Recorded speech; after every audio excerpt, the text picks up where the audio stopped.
we're going to visualize how to perform a basic for loop in C. First, let's take a look at the sample code from the reading, for.c. Now, the way this works is we have an initial variable that we have not defined yet. We define it in the initial stage here, the int equals 0.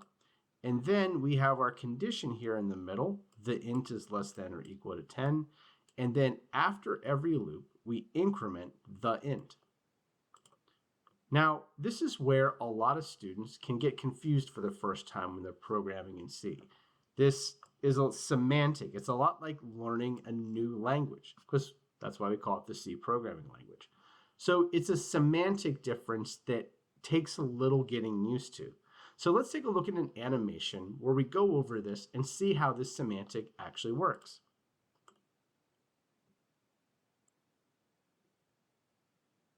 So here's the for loop. We have it set up exactly the same.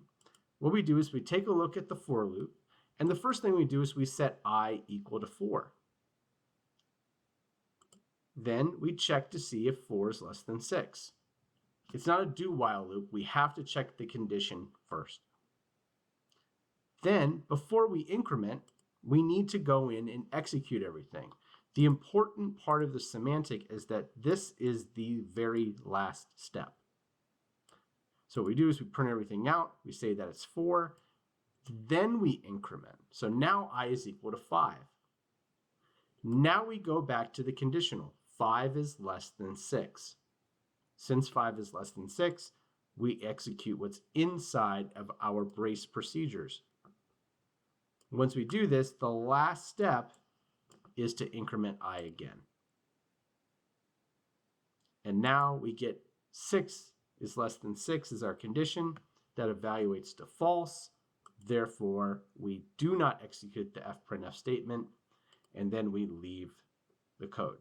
So we do the same thing here. We initialize it to 0.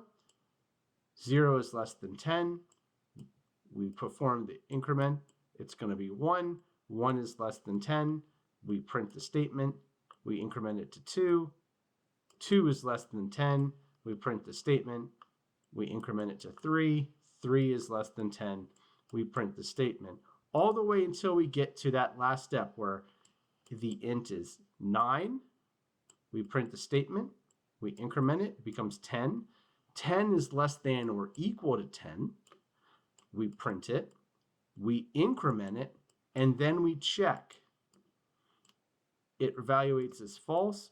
So then we go to this last fprintf statement, which is why when we compile and run this, we're going to see that it prints everything out. And then the last statement is going to say the int is equal to 11. So now we're going to compile this, gcc, wall, we're going to do for.c -o, and we're going to call it 4. And then when we run it, just like last time, the variable was stored in one location. This is an important part if you're going to learn how to be an effective computer programmer. This variable is in the same location, and we're going to say that's 0xF9 Charlie. And we increment it and increment it and increment it. We're printing the inside. This is that last step. And then what happens, it goes back up to the condition. It evaluates to false because it was printed out to 11. But we see that it does not execute on the inside when it's 11, but it still has that value on the outside.